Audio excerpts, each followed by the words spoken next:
Ladies and gentlemen, boys and girls, welcome to League Unlock. It is Tuesday, which means it is global power ranking action, and global means the best teams in the world. Number 20 to numero uno is the theme, as it is every single week. Only one new team making their debut. The top 5 has a little bit of a shakeup, but the very top looks quite similar. But middle of the pack is where the motion is this week. And we start numbers 20 to 11, the new kids on the block for this week. And it was a bit difficult to decide who comes in that number 20 spot. We have the Africa Freaks, mainly because, well, they played well against Dragon X in a 3-game series. We're the hottest team in the LCK right now. The overall competitiveness of Korean League of Legends is much higher than, let's say, the LCS. We were thinking maybe FlyQuest or Rogue go into that number 20 spot. We had Rogue in the top 18 last week, but because of how badly they were beaten in a couple of games against Origin, didn't feel like we could keep them in the top 20. FlyQuest, sure, they looked pretty good at times against TSM, but TSM did not play particularly well in that series, and it is North America. It's just very difficult to make an argument to have 3 teams in the top 20, which is why EG is the only other North American squad besides Cloud9, who, yes, believe it or not, are going to be on this list. But EG, even though they lost to Cloud9, they gave them a loss. They doubled up their loss total for the entire split. So EG stays put at number 19, one spot ahead of Africa, who right now and for spring are not even a playoff team in the LCK, but they still find themselves in that top 20. OMG move up a couple of spots, and it's not like they had a particularly impressive run this week. They got 2-0'd by eStar earlier in the week. They did get a win against Vici and against Suning, but they also lost to LGD. They played a lot of matches, but really a lot of it is just because of the other teams not looking that great. EG, and like I said, Africa barely makes it on the list. The very bottom of these rankings are not that impressive, which is why OMG able to climb up a couple of spots. Origin loses that head-to-head against G2, so they are down another spot heading into this week. It was competitive.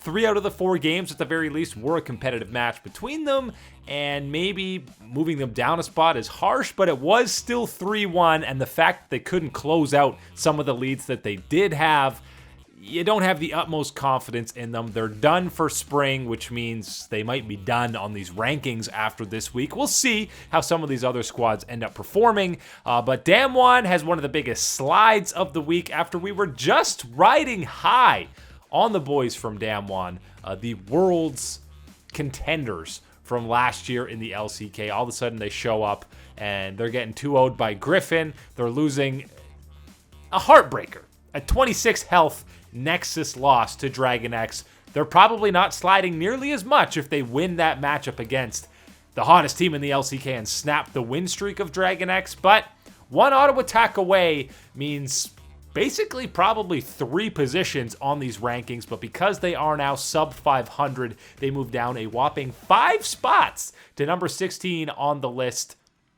Still looking for them to improve when the playoffs roll around, and we'll see how they are able to perform in a best of scenario. But Ghost still going to be the starter in the bot lane, still should be.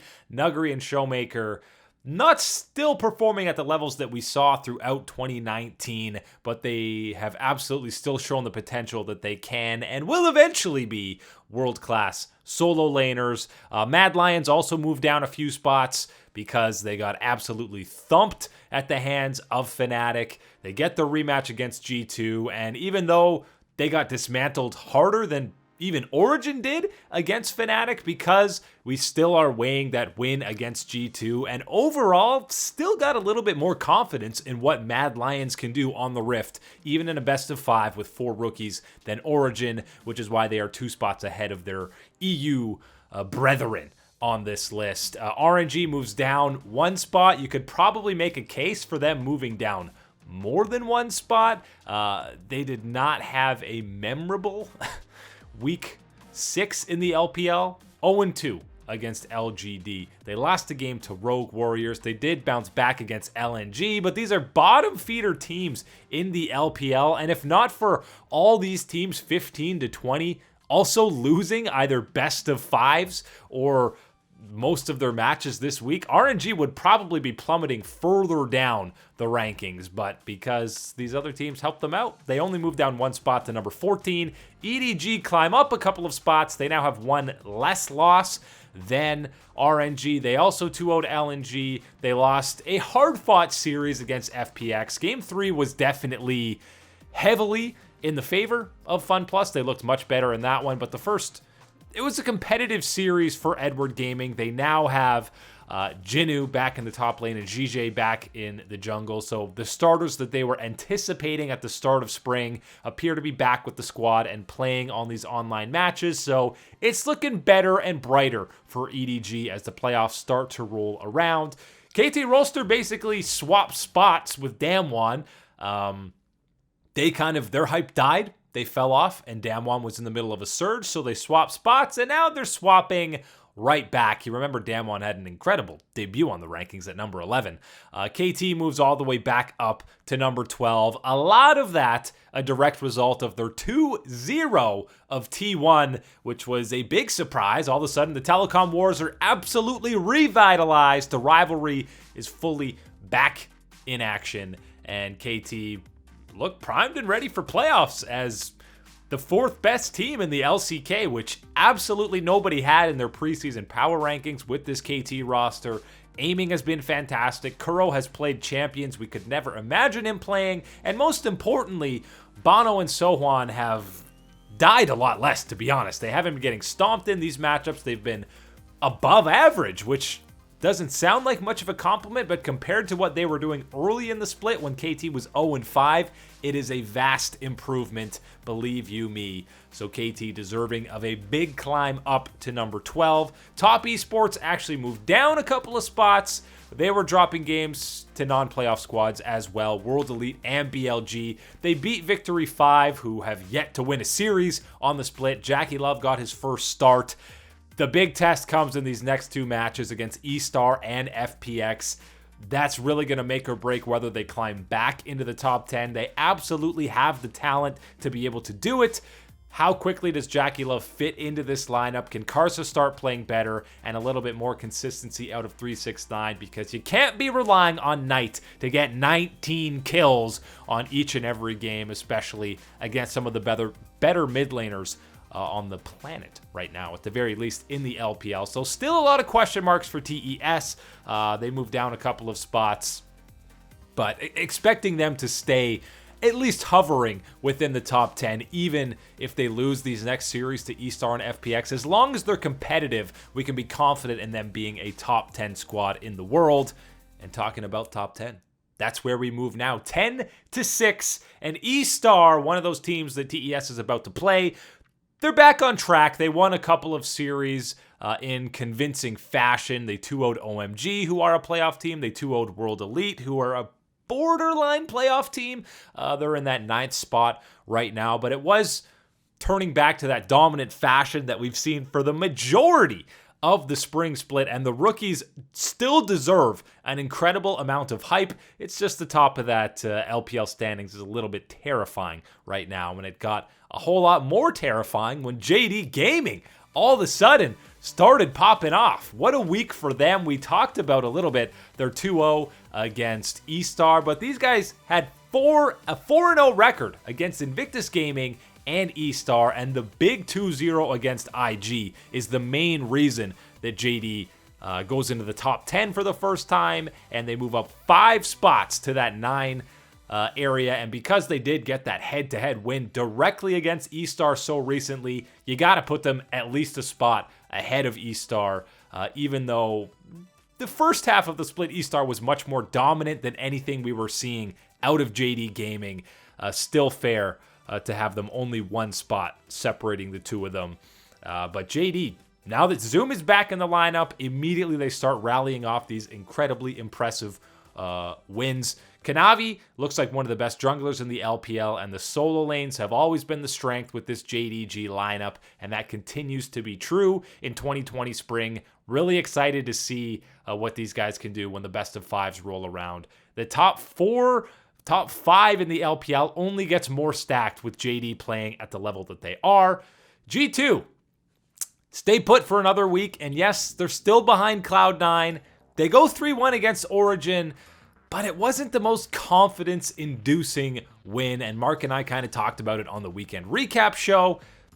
They looked good at times, but it's not the same. It's not even close to the same level of dominance that we saw out of G2 in 2019. There's still question marks across the board on this roster. If Origin plays better, they have a legitimate chance in that series. Nukeduck looked a little bit lost on some of these with some of these Azir ultis. Even if he had a sizable lead, it just wasn't translating in a lot of these team fights. And you would have expected Perks to dominate that matchup a lot more. That was probably the most one-sided matchup on paper that we had coming into that series, and it never really came true. Wonder continues to underperform, and Caps, I don't want to say he's a liability because he does have the potential to completely take over some of these fights, but the decision-making and positioning are still a massive issue for them.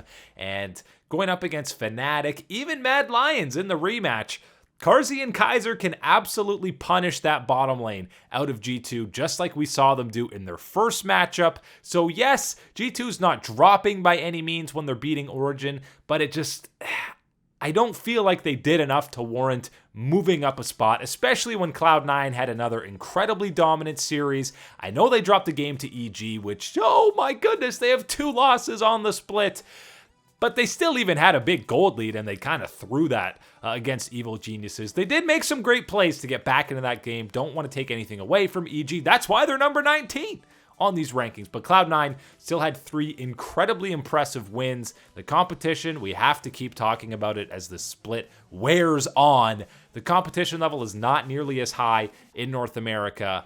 But if other squads in Europe, Korea, or China were dominating as hard as Cloud9 was, they would be consensus number 1 in the world, no questions asked. Because North America is what it is, Cloud9 comes in at number 7 for a second straight week. Just can't see, even if they 3-0 the rest of the playoffs, I just can't see putting them ahead any of the top 6 teams because it is so incredibly stacked right now. Even with Gen G losing 2 of their last 3 series, or they started 11-1, and now all of a sudden they're 13-4. They've shown some weaknesses, no doubt. Losing to Hanwha Life was the big surprise of the weekend in the LCK, but they're still tied for first. It's still in their own destiny. If they 2-0 their final match, they will finish as that top seed.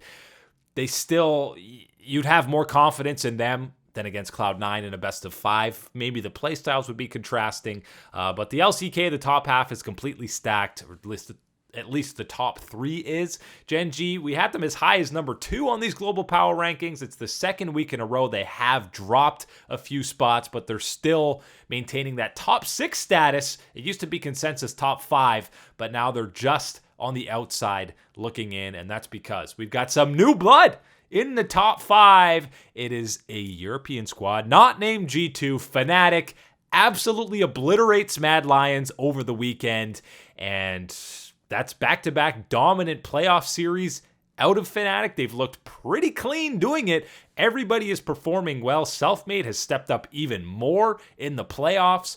He wasn't necessarily someone you were talking about as much in the regular season. It was kind of Bwipo stealing the headlines on that top side of the map, but Selfmade has been another beast in the playoffs. Fnatic, I think, absolutely deserve top 5 recognition for what they have done to close out the regular season in combination with their now 6-1 record in playoffs. They wait for Mad Lions or G2 in that final matchup for Europe on Sunday, but man, Fnatic is looking clean. They should absolutely be the favorites against Mad Lions or even against G2. They look like the best team in Europe right now and a top 5 team in the world. Dragon X and T1 swap spots this week. The 2-0 or the 0-2 loss to KT Rolster kind of plays a big role in that for T1. And for Dragon X, we already mentioned it a bit. If they lose that series to Damwon, you probably don't leapfrog them over T1, but they do have the longest win streak in the LCK now, 6 wins in a row. Kyria This guy's a rookie. He's 17 years old, and you can legitimately put him in the conversation as the best support in the entire LCK in his first split, which is absolutely insane. Piosik, we've seen some games where you have that rookie mental brain fart, we'll call it, but he's also had moments where he looks like a top 3 jungler in Korea. I think both of the rookies, and throw in Doran's name as well because he is a young talent, put them all together, and I think CV Max is thrilled. They're ahead of schedule for the development of this squad. I don't know if they'll be able to come through in best of 5 series against these incredibly experienced rosters in T1 and Gen G. I know T1 has a couple of rookies themselves, but they also have Faker mostly and Teddy, who went to Worlds last year. So they have some consistent carries, but they're still going to be underdogs, I think, in those best of 5 series when they roll around. But right now, Dragon X looks like one of the most terrifying teams in the LCK and deserves some top 3 recognition as the hottest squad heading towards playoffs and the final week of regular season action. The top 2 remains the same. It's IG and then FPX. I think both of them had some surprise upset losses that you saw this past week. IG losing to JDG, needing 3 games to take down Billy, and then FPX dropping that game to Vici, which was a big surprise, but 1 series loss I don't think is enough to take away the resume of wins that these 2 titans of the LPL have done throughout the spring split. They did both bounce back with wins in their next series, and whether it's Gimgoon or Khan, FPX are going to be terrifying when the playoffs roll around. And the Shy has had some questionable moments on Invictus. He's, as I've said before, strictly playing 80 carries in the top lane whenever he can. I'm excited to next see, I don't know, Kai'Sa top? Sure, bring it out. Let's see it. It could work. Go AP, go hybrid, whatever you want. But there are games, I mean, Zoom completely outclassed him on some Ornn matches in that JDG matchup. But we still know that at his absolute peak, the Shy is potentially the best player on the planet, and Rookie has still been incredibly consistent. Lian is getting more starts over Ning and should continue to do so. Puff has quietly cemented himself as one of the most consistent 80 carries in the LPL. For IG, it's really just bringing Southwind up to Puff's level and having the Shy int less and have double-digit or approaching double-digit deaths less in some of their matchups. But that is just the double-edged sword that is the Shy. It's still much more heavily weighed, carving down opponents than him feeding matches for IG. But until somebody, I don't know, even another series loss in the final week, you'd be hard-pressed to take FPX or Invictus Gaming out of those top 2 spots, especially when the triumvirate of LCK top squads have all kind of been exchanging losses, save for Dragon X, who, as I said, 6-game winning streak.